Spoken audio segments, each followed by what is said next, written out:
Hey, Geekscapists, how are you doing? Welcome to a brand new Geekscape podcast. I'm Jonathan London, your host.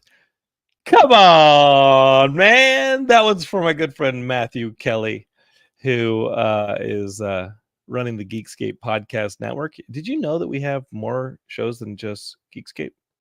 I was at our good friend Jim Kruger's place yesterday, and Alec, one of his friends who I know was also at the Geekscape San Diego Comic-Con booth during Jim's signings, was like, "Hey, that guy Matt who runs the booth and everything, he's really cool, and that's what he does. He runs the booth." And I was like, "No, my friend. Matthew Kelly does not just run the booth for Geekscape. Matthew Kelly runs the entire podcast network, of which I think there are like 40 podcasts right now. And he does a great job of it, and it was awesome. Not that I'm checking on Matt's behavior or performance or how he's treating our guests at Comic-Con or you guys who come by the booth at Comic-Con, because I know Matt does a great job. But it was awesome to hear, unprovoked, someone say, "I just got to tell you, like, your whole team," and that's everybody at Comic-Con who was working the booth, because I had to come home early and Heidi and I had a baby. It was great to hear that the Geekscape team was awesome to our guests, to our friends who came by, hopefully to you guys. I love hearing that as the founder, head honcho, absentee landlord, whatever it is, of Geekscape, whatever you want to call me. I'm definitely the host of this show where we talk about movies, video games, comic books, TV. I effing hope you've been listening, because I brought you music, I brought you filmmaking, I brought you actors, and I brought you the writers of the most recent Star Wars series, Lego Star Wars Rebuild the Galaxy, that was up on Disney Plus this past week. And I brought you guys this past episode, and that's just the last 3 episodes. I've been kicking ass on the pop culture talk, and this episode right here is no different. We're talking to the creator of the Ripple Effects comic, which is now a deluxe edition. It's been collected as a deluxe edition. It's up on Kickstarter. We're going to talk to Jordan, our good friend Bryant Dillon from Fanbase Press, to talk about how you can help this Kickstarter put copies of the book in libraries and out to people who need it. And it's a whole new take on the superhero genre, and I'm excited to talk to them about it. Homework. What else we got? Oh, I appeared on another podcast. This was a cool one. This one was about me directing the Real Big Fish video for Don't Start a Band back in 2005. The year, this actually takes place a couple months before I started podcasting. And one of our very own podcasters here, he does a horror show, Gary Mastriano, he hit me up and he said, "Hey, dude, I also do a Real Big Fish podcast called This Band Sucks. And I do it with my friends Matt Best, Anthony Rondina, and we talk about different Real Big Fish songs every episode. And we just got to Don't Start a Band, which you directed the music video for." And I said, "Yes, I did, my friend. Yes, I did." And I can tell you all sorts of great stories about the making of that music video and what went into it, and how we got kicked out of locations, and we were on a shoestring budget, and we pulled in so many favors. And then, like, band members were leaving the band here or being added or replaced. It was a cool period to be making a video. And I love the band. I love Real Big Fish. They're one of my favorite ska bands, one of my favorite bands, period. And so doing a music video for them was a dream come true. And I'm looking up now, and it's 19 years after shooting that music video with my friends, for my friends, and putting it out. And it was awesome being on that podcast and, like, telling all the secrets, everything, the videos that didn't happen, the songs we didn't pick, other bands that wanted a video and it didn't work. It was fun peeling back the years, and that's up on Spotify. This Band Sucks is the podcast, and I posted it today, and friends of mine who I've known almost my entire life were like, "Whoa, wait a minute, you directed a Real Big Fish music video?" It's as if you people don't even know me. I also did the live DVD, behind the scenes and all that stuff. There was a time when Real Big Fish and we were like this, and I loved it. I still love it, and I still love Scott and Aaron and everybody in the band, and all that. And you guys have heard a couple of those people here on this very podcast, so don't act like I ain't no Real Big Fish family member. I am. But welcome to the Geekscape family. Welcome to what we do here. I want to be talking pop culture. That's what we do. Just off the top of my head, the stuff that I've loved that I'm just going to tell you real quick, you should go check out. I loved Rebel Ridge on Netflix. Jeremy Saulnier, you did it again. You don't miss. I love you as director. I think you're amazing. I remember meeting you like like Green Room at South by Southwest 2007, and yet you did a movie called Murder Party, and I was like, oh cool, I'll watch it. And then who knew that you were gonna then make Blue Ruin, Green Room, and then this thing, Rebel Ridge with Don Johnson. It's effing awesome. American Fiction with Jeffrey Wright deserved every award it got last year. Holy crap, that's a great movie. That was awesome. Here's one that's going to be a little bit of a change. The anime series on Netflix, Terminator Zero. I don't know. I like it. I like it. I like it. Yeah, it's got kids in it. And like when you put kids in like a Terminator 2 had a kid, but like when you put them in like a Predator movie or this and that, you're always like, how the hell is this kid still alive? How are these kids still alive? Yes, there's some of that in Terminator Zero. That being said, the anime, the visuals, some of the story and concepts about humanity and good versus evil and the concepts of time and morality. I think that what makes us human. I think that stuff is always in a Terminator story, and I think that stuff is great, and that's in Terminator Zero. And last but not least, I started watching Taika Waititi's Time Bandit series on Apple Plus that unfortunately came out right around the time Deadpool Wolverine came out. I don't know who's running the ship over there, because they were like, maybe we'll announce it and like maybe we'll release it at Comic-Con. The kids are gonna love this stuff. A Time Bandit series is perfect. Let's release Time Bandit series around Comic-Con. Except for that $1.2 billion worldwide earning juggernaut called Deadpool Wolverine, which I loved. And you know I loved it because we did a whole episode on it a couple back. That being said, I didn't even know this Time Bandit series had released. I knew I was looking forward to it. I like Taika Waititi. I was super stoked for a new Time Bandits anything because I love the Terry Gilliam movie. And then I look up and it had already been out several weeks. And so I started it up and it's so much fun. Love it. Love it. And that is what I got for you guys on pop culture. Wish I could tell you about comics, but I'll tell you how my comic book reading is doing. With this kid, I read like the same 3 panels before falling asleep every night, and then I put it on my bedside, fall asleep, and then the next night I'm like, oh, I should pick that comic book up again. Where did I leave off? And I read the same 3 panels, and then I fall asleep. And Jason Aaron's Ninja Turtles for IDW. So looking forward to Jason Aaron on a Ninja Turtles book.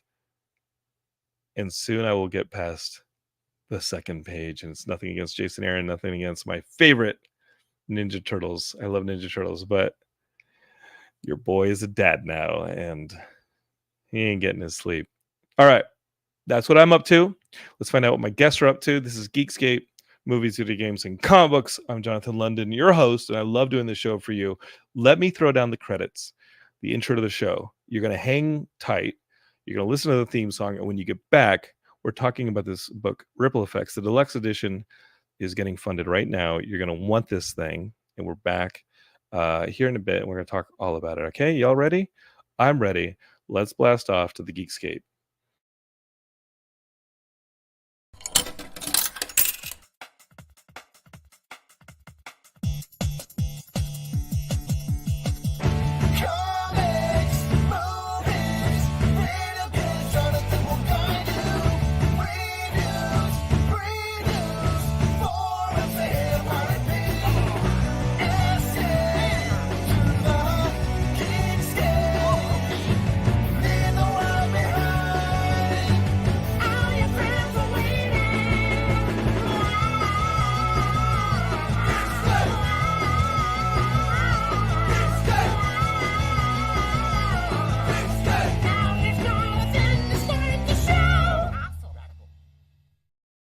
All right, let's start the show. As I said before, Ripple Effects is a brand new deluxe edition of the critically acclaimed book put out by Fanbase Press. They've got a brand new Kickstarter going on right now. It's already met its goal, but let me tell you why you want to support this thing. Because with every stretch goal, not only do you get extra stuff, but they also put the book, I think, and I'll have Bryant Dillon from Fanbase Press, really clarify things. That's why the head honcho's here.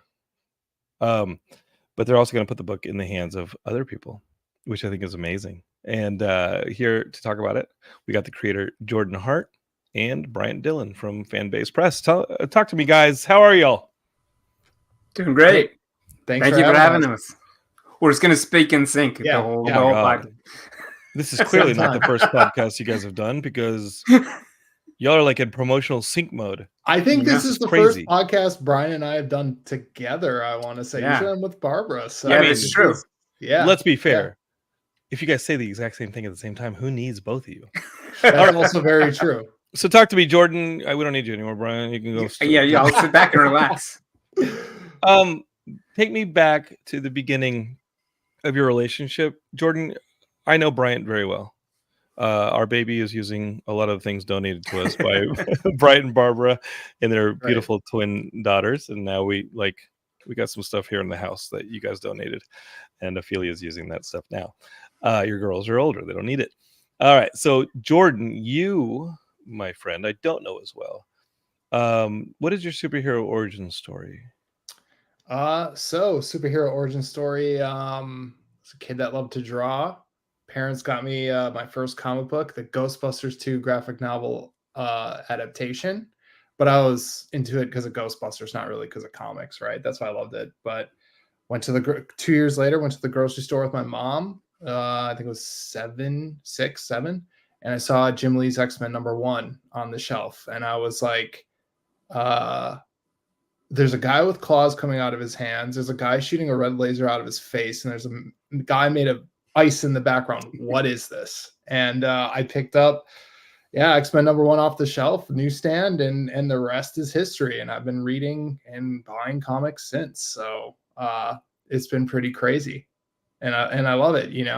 One of the main constants in my life, besides my family, I would say, is our comics. So they're pretty great. And just decided that I wanted to try and make the jump to professional and to creator about 10 years ago, and being in LA, hitting all the cons, doing the con circuit. That's how I met Barbara and Bryant Dillon. As you know, the LA comic community is a huge city, but the community is pretty small. You kind of you meet everyone connects, everyone gets along. And, Barbara and Brian and Fanbase are such a fixture in this city and in the community here that, we just started seeing each other at every con and became friends. And when my first indie book came out, they had me on their podcast, and the rest is history. What was that book? Like, what's the one that kind of put your legs under you? And maybe it didn't. Maybe you were like, oh, that crashed and burned, but I learned a lot, and I'm going to take another swing at this. Yeah, the first book was a book called Terminarch, which was also published by a small LA indie publisher called Awesome Comics. I don't think they're around anymore, but at the time in 2015-ish, they were, trying to release a book every year, maybe 2 books every year. And I just went around WonderCon 2014 and just went to every local publisher I could, try to get information from an editor. If they wanted to hear a pitch, I would pitch it. If they didn't, I would just pitch it anyway. Pitch it anyway. So I had been working for 2.5 years, almost 3 years maybe, on a historical fiction idea, and I pitched it to the owner of Awesome Comics, Omar Spahi, and he's like, "This is a really cool idea, but we're looking for sci-fi. Like right now in the slate, we need sci-fi. Do you have any sci-fi ideas?" I didn't. I remembered an idea I had from high school. In short story class, and I was like, I just spit it out. I was like, the idea is the robots become self-aware, but in this story, when they wipe out humanity, they save artists because they look as art as the one thing they can't do. So it's like this divine gift that they don't have, and they can mimic art and they can sample art, which is a lot of what we're seeing today. But creating it, they can't do. So they built this dystopian utopia for artists, and it just came out. I hadn't thought about it for probably 10 years. And does anybody want to tell OpenAI or Colin Kaepernick about your idea? Because those guys clearly think that AI is what art is all about. Yeah, I don't know. As an art school grad, I do not. I disagree with that. But He skipped the Fanbase Press table. It's yeah, Comic-Con, so yeah. we You guys didn't heard get about into it. But I mean, Jordan, you heard about that. You were at Yes. San Diego Mhm. Comic Con. Yeah. People were. Yeah. I was seeing that on my social media because, as I said in the intro, I was there for one night for preview night, and then Heidi and I came back to see Deadpool, Wolverine. Oh, and also have a kid. And then I started seeing all the social media come out of San Diego Comic Con with Colin Kaepernick walking Artist Alley, and I was like, "That's so cool! Like, it's great. Mhm. It's cool that he's like bringing exposure to indie creators." And then the Monday after Comic Con, you find out Colin's got himself an AI comic book company he's wanting to do to democratize art and storytelling for people who should just learn to write and make art and do something unique and special that can't be amalgamated out of stealing ideas from other people trying to make a living. Correct. Thank you for coming to my soapbox. Yes. You didn't meet with him. I did. No, I did not. I did not. I wrote a comic about you 15 years ago. Yeah. I wrote a comic about you in high school, but I didn't know it was in high school, pal. Yeah. So then that day he said, yeah, I love it. Let's do it. And I was like, holy crap. Like, I don't have an artist. I don't have a story. I mean, I have a story. I don't have a script. I don't know what this is going to be. And yeah, I just luckily worked with the editor over there, Seek Donnelly. And he just let me run wild and do as much as I wanted to do. And it was great. And it was through Seek that I met Barbara and Bryant and got on their podcast. You know, I had known them, but then Seek was better friends with them. I was like, hey, you should have our next writer on. I never met this guy, Bryant. I met most of your friends. You never met Seek? Did you guys have a falling out? No. Seek just ended up moving on from comics. He got into other things, and he's like, I moved put out away this from LA. I put out this comic in it. It cost me my house. It was about this high school idea, and damn it, I should have never listened to this guy, Jordan Hart. No, I'm kidding. Jordan Hart, you exactly. Okay. It's all Seek. Blame Seek for everything. So Seek passed you on to Barbara and Bryant, and then what was the first project you guys did together there? Fanbase. So I guess from now your next thing's a Fanbase thing. Well, they were Jordan would come on with Justin Harder, who's another fantastic artist. People would know him from having done like the end credits of Deadpool with the little stick figures, and he did design the Blade logo for Marvel, among many other things. But Justin and Jordan are just great friends and fantastic podcast guests. They would come in as a couple and just like elevate every episode. So we had them as returning guests for a while, but then Jordan ended up actually pitching the ripple effects to us, to me, I think, at a other event we were having. Is that right, Jordan? Correct. Yeah. Very, very light pitching. Just like, hey, yeah, is the slate open? And I cost this guy Seek his savings. So yeah. We're gonna go easy this time around. Yeah. Brian, let's go back to you inviting your friends on your podcast. Yes. What about it? Yeah, do you want to come on, John? Is that what you're saying? It's been a while. So that's the thing you do? Anytime. Why wouldn't I want you on with you? But because that whole elevate thing that they do, I don't do that. You do that. I've had you on my show. You were here to destroy. I got my own podcast I can destroy right here. You were, I think you were a season premiere guest at one point on our podcast. I don't even know what that is because I don't have seasons here. I just do the podcast willy nilly every never week. Ends. Like, no, this is my snake prison. eating its own tail. It is. I'm sorry. I'm making it about me. Continue. I'm sorry. The ripple effects, the soft pitch. I mean, really, my biggest question in Bryant, I know that Geekscapists have heard about the Hero of the Prophecy comic that Geekscape is doing, and like I'm putting it together. Geekscape is a real thing. Bryant's actually read it. I have, but we paid for the thing ourselves. Like you read the art, you sent me a really nice note. Seek paid for that first indie book, Jordan, or did you pay for it? And talk about the creator ownership of it, because I honestly don't know how things work with Fanbase Press, and like this ripple effect seems like a creator owned book, or it's a partnership. Correct. Or like I don't know any of that stuff. Correct. Yeah. Every book I've done has been creator owned. So even back to that Seek book. So that's me paying for the art, or the artist taking a small amount and then getting the majority of royalties until his or her page rate is covered. And then I'm usually coloring everything and sometimes lettering. I didn't letter ripple effects, but lettering as well. And that's something that I've done now, from my first indie comic up to Image Comics. I'm still coloring and lettering, because that's the glory of creator owned, and that's where I want to be. That's what I want to. That's the domain I want to live in. So that's what you got to do. I've done this shit all wrong. I've been taking notes. Oh my god. There's no wrong way. Yeah, there is no wrong way. What's this equity thing? Wrong way is my comic's not out yet.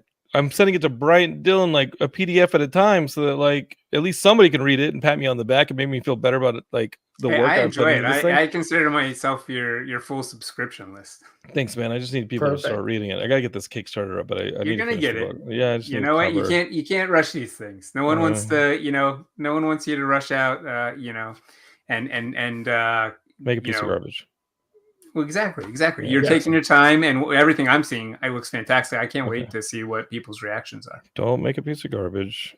Can't rush this out. All right, got it. Big time. Yeah. So this agreement that you guys did, ripple effects, like how did you guys start this ball rolling? And honestly, you know what, Jordan, let's go back. Where the heck did this idea come from? Because let's talk about the idea of ripple effects and what the Geekscapists who are listening to this are going to find when they go to fanbasepress.com and follow it to the Kickstarter, learn more about the book. Where did what was the nascency for like this idea? Because I think it's a beautiful idea. Thank you. Yeah. So for listeners out there, the synopsis of Ripple Effects is it's about a young 25-year-old man who has the superpower of invincibility, but he is also a type 1 diabetic. They both manifested at about a month apart in his early 20s. And because he is a type 1 diabetic, he doesn't believe he can be a superhero. He doesn't want to be. He tries to hide his ability because of his illness. And it's really a story of accepting an invisible disability, a chronic illness, and it not being something, as is portrayed a lot of times in the media or in fiction and storytellings, is something to be beat. Like there is no cure for type 1 diabetes. It's not an antagonist. It's just a part of your life. It's something you can't beat it. You have to learn how to live with it. So the idea came to me when I was a 25-year-old man, and I was diagnosed with a blood clotting condition, and I had over 10 blood clots in my lungs. I was in the hospital for a week, and they came in, they said, you have a blood clotting condition, your body mutated. My dream of being an X-Men, of being a mutant finally came true, but instead of an optic blast, I just, was coughing up blood. It wasn't that fun. Jesus. But you also don't get punched by the Juggernaut on a weekly basis. So I guess that works. Trade-off. So I was laying in the hospital for a week, bored, in pain, and I was just like, well, I have to take a medicine the rest of my life. Like, this is an interesting story idea. Like, what if there was a superhero that like his kryptonite was his own body, and instead of an external factor? And reading comics since I was 7 years old, I was like, I can't really remember that being done. I'm sure it has been, but like not to the extent that I wanted to take it with Ripple Effects, that it is a superhero story, but it's really a character story in the superhero world. Like, you're spending time with the main character, George, at his doctor's office in the hospital, working odd jobs to pay off his medical debt, working as an Uber Eats delivery guy to pay, medical bills, living with his parents because of medical debt. And I just wanted to tell like a real story about invisible disabilities and chronic illness, again, where it's not about something you can beat. It's about learning to accept it, learning to see it as your superpower. And that was the angle I took. It felt like a fan base story. Like Fanbase Press always wants a story that has an impact more than just entertainment. They're the only place I pitched it to. They're the first place. I was like, I think this is perfect for you guys, but if you don't want it, I understand. I still want to be friends. And they loved it, and the rest is history. I think the idea is beautiful, and the artwork's beautiful, and I think it's incredible because a portion of this is autobiographical, Jordan. Yeah. Some of those things, the financial difficulties, the reality of having a medical like burden like that in America. Yeah. Like that stuff happened to you. You Yes. possibly had to lean on family extensively. You possibly had to go and do side gigs that were not glamorous and these things. And they all lent themselves to a superhero book, where in superheroes comics, when we have characters like that who have a chronic illness, they turn to villainy. Like, Yeah, That's do you true. I mean, like Yep. Mr. Freeze is like, oh, my wife is gonna get frozen because we don't have a cure for her yet. Villainy, like shortcuts, robbing banks, like that's where that stuff leads, you know. Yeah. I think it's beautiful that your hero is like, well, I'm gonna do good. What fashion of good can they do when they're monitoring things like a blood sugar level or their diabetes? Or does that make sense? Because diabetics, I know the majority of them I actually know from my run groups. And when we go out, you know, when you're out doing like distance running and things like that, you have to be careful what you eat and this and that. And even more so if you're diabetic, you have to take the time to go and take care of yourself. I mean, doing that with an illness is just like so taxing. Imagine superheroics on top of it, you know. What were you aspiring for when you wrote that? What were you telling yourself? Because I imagine, like, at some point, Jordan, the stuff that you're going through, the maybe living with your parents, maybe driving for Uber Eats, all these things, these setbacks, what kept you from just saying F it? I'm tapping out on the idea of now adding a comics career on top of this. What were you telling yourself in making this? What's the thing you were telling yourself in making this piece of art? Yeah, so that's a great question, because that's how ripple effects exist. So once I got out of the hospital, the damage to my heart and to my lungs was bad enough where I had to be on bed rest for about 3 months. So yeah, I was just there, and it was a very, very tough time for me. You know, winter in Wisconsin, you're stuck inside anyways. I'm a very and active, you have an ailment. Yeah, I'm a very that was a active Wisconsin person. joke. Sorry. Yeah. I don't blame you. You know, a very active person, so that alone, not being able to like do things, move, you know, was very, very tough. So I was having actually a really hard time, to be honest. And you know, you just feel so isolated. I felt alone. I felt like who I was gone, never coming back. And it's just like that. Like I had no warning sign, you know, like it just went. I was one person, rushed to the hospital. Now I'm a different person, or seemingly a different person for the rest of my life. And wait, what do you mean no warning sign? How did you know that this how are you feeling that suddenly you're like, I gotta go to the hospital? Like, what did you collapse? I don't know anything about. So yeah, it was just I was having a lot of breathing problems, and then I woke up in the middle of the night. I couldn't stand upright, and then I was just coughing up blood. And I mean, like not like phlegm with blood in it, like globules, like of blood, Tarantino level stuff. And yeah, I was my fiance at the time, she's my wife now. I woke her up, I was like, I think I gotta go to the hospital. And she's like, yeah, no crap. So you're allergic to MSG, you think? Yeah. No? So then classic her, exactly she's like, crazy. She's like, we need to call an ambulance. And classic me is like, I don't want to pay for that. Dude, it's real. That crap is real, man. And it was a bad idea. Yeah. It was a bad idea because, again, the money thing. I was like, we're not paying for that. And I got to the hospital, and they said, well, your lungs are full of pulmonary embolisms, which are blood clots, and you know, like, we are putting you on a blood thinner drip, and you know, we're gonna hope for the best. I'm like, what does that mean? We're gonna cross our cross our fingers. Yeah. No. And then I got through it, and a few days later, they're like, yeah, you were like 8 hours later, it was over. Like you know. Right. So that's how it came out of nowhere. No family history, nothing. So yeah, that was a hard adjustment. Back to your question. So what happened was the owner of the ad agency I'd worked at right before I got sick, who I was you know, she's just one of the best, strongest, most positive, upbeat people I've ever met. She has Crohn's disease, excuse me, which is a nasty, horrible invisible disability.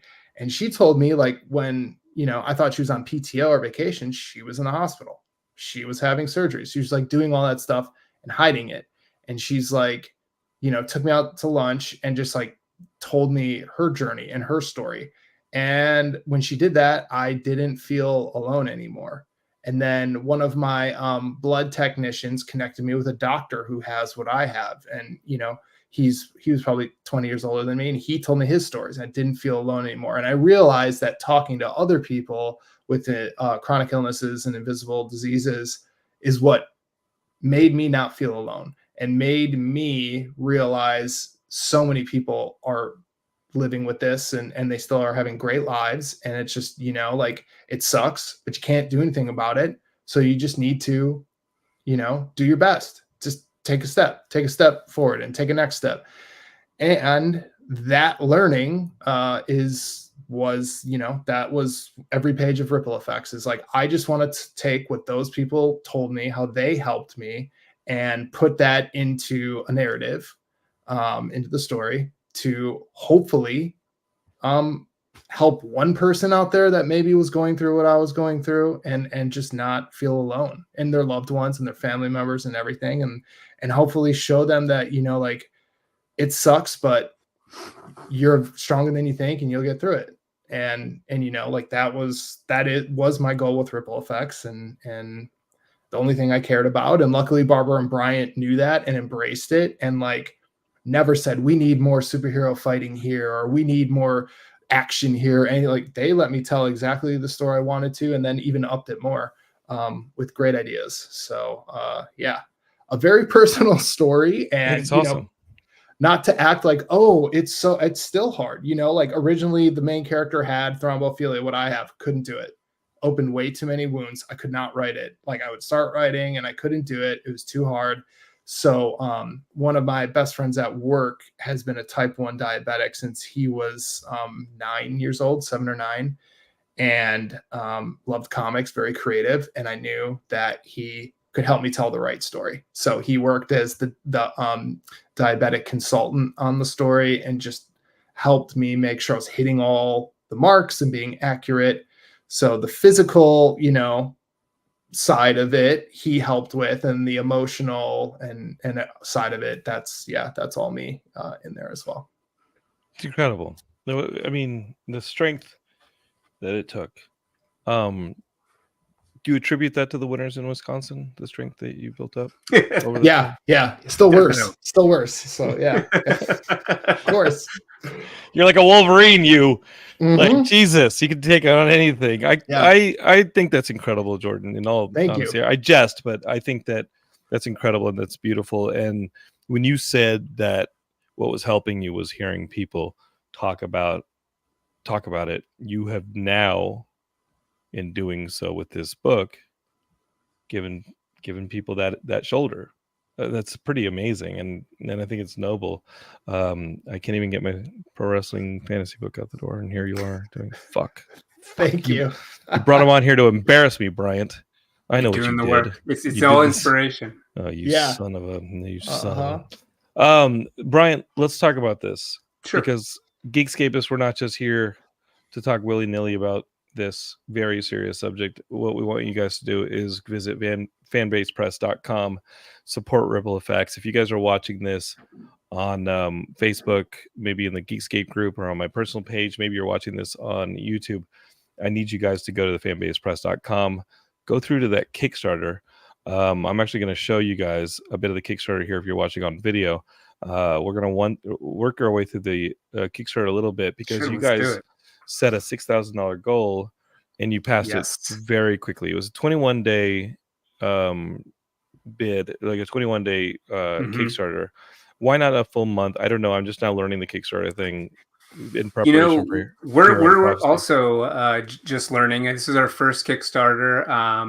One thing that people might not be aware, and that we weren't aware initially, is that there's a whole different comic community that is Kickstarter focused. So it's entirely different. I mean, there's a little bit of bleed over, but there's an entire different community that doesn't go to conventions, doesn't approach comics the typical way. They go and want to support through Kickstarter and be part of the creative process and have, you know, opportunity to get exclusives.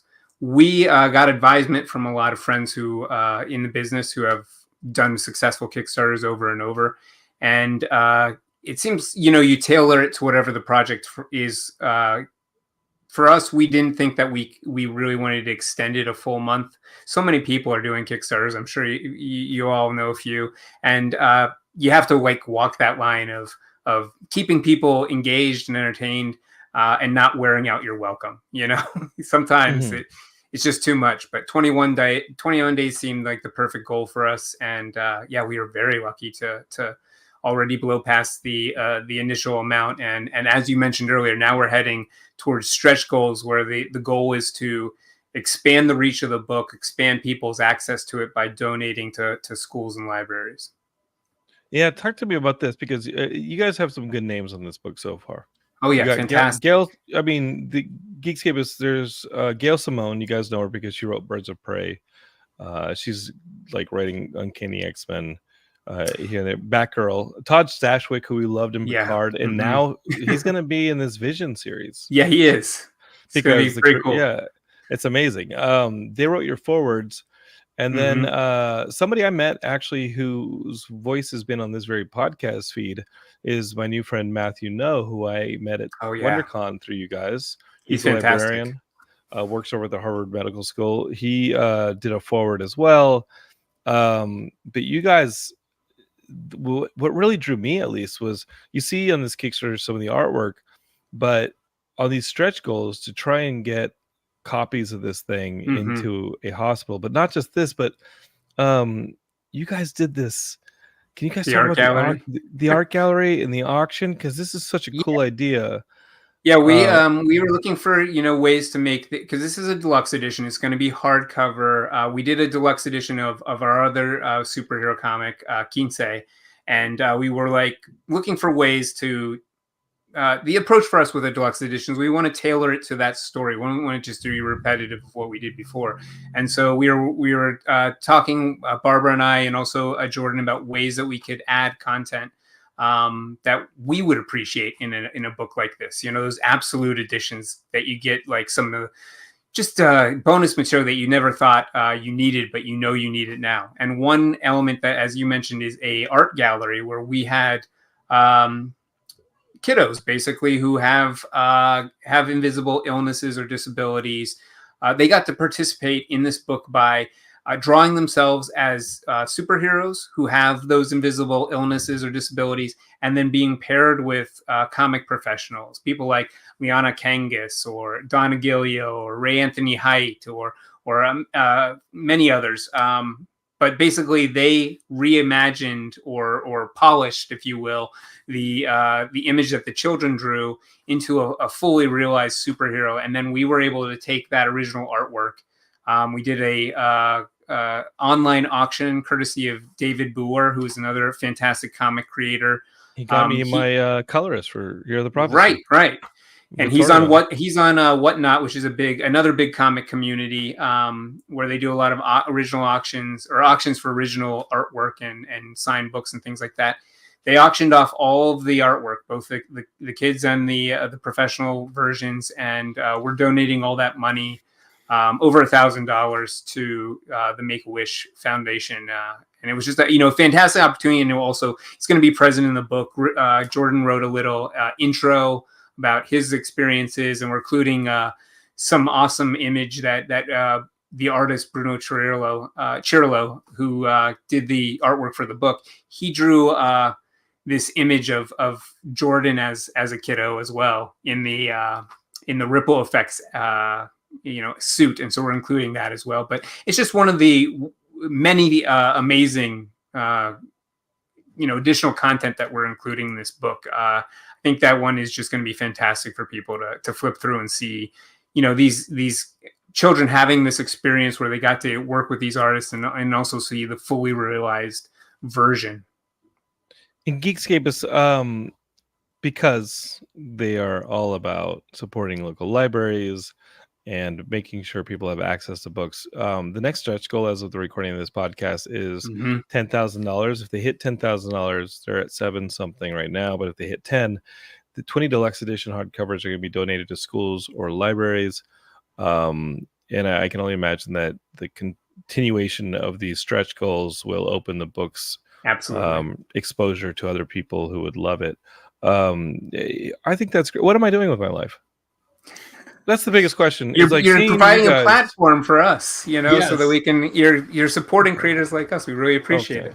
Because holy crap, this is awesome. You guys are just good people. You guys are good people. You guys are doing good things. Y'all are putting good stuff out there, and hopefully I can find my way into heaven or whatever by helping you guys. As I don't know, just step on my face to get further. If I can provide the platform, sure. Let's do it. This is great, guys. I'm guessing you're going to be at LA Comic Con, Jordan, promoting. Bryant, you and Barbara, do you all have a table there? You know what?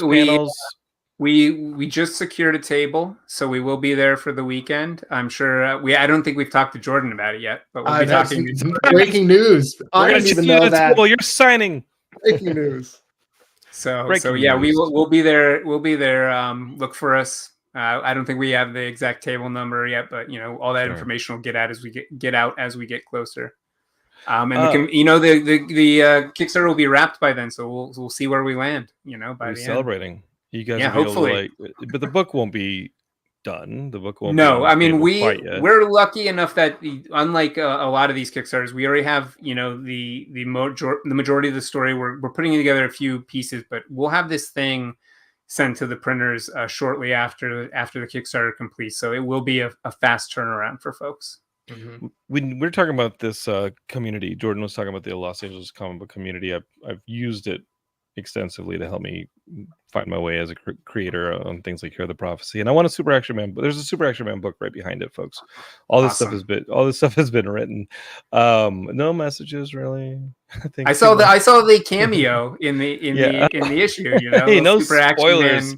There are definitely cameos of my other bad ideas in that bad idea. No, I'm kidding. I love Hear the Prophecy. But that being said, Stephen Prince, I saw him yesterday at Jim Kruger's house, and Stephen Prince was like, when are you going to start your Kickstarter? Because Stephen has one for Monster Matador going right now as well. Yeah. Mm-hmm. And I said that's why you guys wanted me to wait. Because at Comic-Con, Barbara and Steve and Don Nguyen were also telling me, like, make sure the book's done before you start launching your Kickstarter, this and that.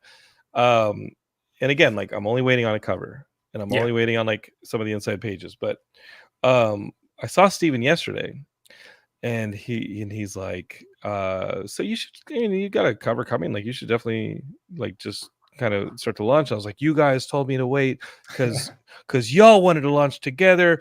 We could have all been friends launching together, but you lied to me. And he joked, and I said, and he said, and I just told him, I said, honestly, I just want the whole book to be done so I can hit send the second the Kickstarter ends on Hear the Prophecy and it's in people's inboxes. He goes, no, 2 weeks later. And I was like, what? No, if people donate, they should have the book like immediately after the Kickstarter is successful. They should get it. He goes, no, people's credit cards bounce. Wait 2 weeks. And I was like, oh, interesting. I had not heard this one before. Yeah. So, I mean, I had this romanticized idea, Geekscape, is of getting you guys a comic fully done the second the Kickstarter ends. No, there's always a few wrenches potentially. We funded. It's amazing. Enjoy this comic, and you guys would be so happy. But then they start bouncing, and some of the ne'er-do-wells, or maybe going through hard times. You never know. You never know. You don't want to be too. They still get the PDF, and I don't know, man. Like, you going through hard times? Honestly, you going through hard times? Please donate. But then slide on my DMs. We'll see what we can do to get you some 4-color funny. Right. But yeah, I saw Stephen Prince yesterday, and he was telling me about his brand new Kickstarter and this and that. And you're right, it is a community. Like, Stephen's kind of guiding me through it, and Don Nguyen's guiding me through it, and you guys are guiding me through it. David Boers guiding me through it. He helped me with some people to help with the book. It's just scary though. Like, Jordan, this is Ripple Effects. I'm guessing the Deluxe Edition is the definitive edition. You've got other ideas. Yeah. What if he's like, no, I don't? Of course you do. Yeah. What are you working on for, like, because I think Ripple Effects in this successful Kickstarter campaign. It's successful. You guys funded it. You guys are now working on stretch goals. Like, it's a great like introduction to you for a lot of people who maybe found you through Fanbase Press or found you through Geekscape or David Bohr's whatnot and this and that. What are you thinking next? Like, what's the next thing you want to do? Don't go get sick again. First off, no, no. We gotta find a better way. We gotta find a better way to inspire you, man. Not that. So, yeah, thanks to Ripple Effects and all the award recognition, it got Eisner nomination, Harvey nomination, Dwayne McDuffie award winner for diversity in comics, ALA best graphic novels of the year reading list. Because of all that, I was able to get to my dream publisher, which is Image Comics. So I had my first Image comic start releasing in February. It was a 5-issue first arc, and that is called The Cabinet. And the trade is hitting stores now, the trade paperback, October 23rd. And then it will be Barnes & Noble, all your bookstores on November 5th. So that is in between Ripple Effects hardcover coming out, and that's going to come first. And then I believe this Friday it will be announced and solicit. I do have a one-shot coming out with Image Comics this December as well. Different property, different world, different everything. 52-page one-shot that will be coming out in December. And after that, I'm going to sleep for maybe like 3 months. 3 months, I would say. So yeah, it's hard. It's a grind. It's a grind. But it all comes from Ripple Effects. It all comes from Fanbase Press giving me a chance to be their book. Like they only publish one book a year, so it's not easy to have a Fanbase Press book. It's very respected, and the fact that they picked Ripple Effects and it did what it did, it opened a lot of doors for me that frankly I had been banging on for years, with no luck. So it's just trying to capitalize. And of course, the Deluxe Edition has a new backup story, a new Ripple Effects story in it. It's 5 pages long. So that was like a blast to go back to. And Bruno's back doing the art. So the band was back together. And I have to say I had a lot of fun. So I would not be surprised if there's going to be more coming in the future. I mean, that's a fantastic edition that we haven't really talked too much about anywhere. And this is essentially for anyone that really liked Ripple Effects, this is like our version of the MCU post-credit sequence. So it comes right after the end of the book, and it sort of gives you a hint at where storylines could go. It sort of, I wouldn't say it corrects anything, but it sort of like has a different point of view on a certain character or a certain situation that you might have thought, where is that going to go? What's going to happen with that? And just exciting to include, new actual story content within the book as well. Yeah. Are you implying a shared universe in future stories? Is Fanbase Press creating a story? Because you guys only put out a story a year. And sure. You didn't take my guy shoots cheeseburgers out of his hands idea. And I thought that was they were like, no, we're gonna do this. I was like, what do you guys think, guys? Like, this guy, he eats the hamburger, he eats the cheese, he eats all the stuff, but then it comes out of his hands as cheeseburgers. It hits criminals. And you guys were like, I think we're gonna do this Ripple Effects thing instead. I was like, no, hold up, you guys. This guy shoots cheeseburgers out of his hands. His time will come. His time will come. I think it needs to. His time needs to come. I was like, cheeseburger hands needs to be a like if there's a shared universe that you're hinting at with this whole post-credit scene, maybe a cheeseburger lands in a panel or something. Maybe throw me a phone. It has some printing. We need a sticker that you put in the book, yourself or something. What if we get a sponsor? That could work. The cheeseburger, but it's fully packaged in like a Happy Meal. Yeah, like Tommy's or something. Oh, you guys and your morals. You guys and your making the world a better place. How dare you? Cheeseburger fists. I just thought that because it's stupid. That is my not so hidden ailment, is stupidity. Jordan, I'm inspired by you, dude. I think you're incredible. I think that this story is amazing. Thank you. I'm legitimately inspired by this whole thing. I think it's incredible that you persevered through everything that was thrown at you. And this is where we're at, not just expressing yourself, but making the world better and helping people and creating something that resonates with them when silence is usually what they exist in, right? These silent ailments. And holy crap, you are doing amazing work. And Bryant and Barbara by extension. Like, I've always loved you guys. I love you guys so much. We You guys love are you like too, family. man. We love Barbara. Geekscape. Thanks, man. Barbara came over and held the baby. Yep. You know, Great. and you were like, I don't do babies. I'm kidding. You got two of them there at home. and Jordan, maybe, not gonna say this, Geekscape, who knows, maybe at LA Comic Con. Yeah. My new sidekick will be walking around. Well, not walking around, but she'll be in a pram. But maybe my little sidekick will be at LA Comic Con for one of those days. But now that you guys have an LA Comic Con table, Fanbase Press, I think that's great. And you guys are gonna chain Jordan to it to sign some copies and Of course. do that stuff.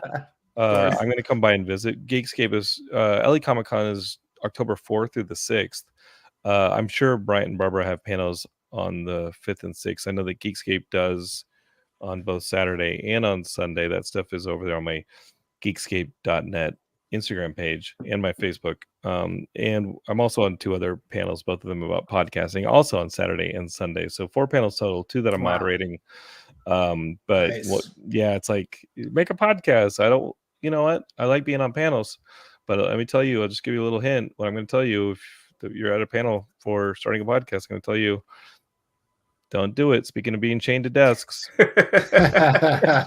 started this whole rigmarole 19 years ago, and here I is trapped in my own Truman Show. 704, right? Yeah. Yeah. So, well, 704, but then you're not counting like specials. Yeah, right. There's always some hidden episodes. Yeah. Right. Yeah. I think there's something. I think we're close over 1,000 or so on the feed. I don't know what we're doing. Makes sense. That makes sense. Not if this is your life. Nothing makes sense anymore, Brian. Let me tell you, Geekscape is what makes sense. You're going to go to fanbasepress.com. You're going to find the page for Ripple Effects. You're going to go to this Kickstarter before it closes. Again, this is only a 21-day Kickstarter.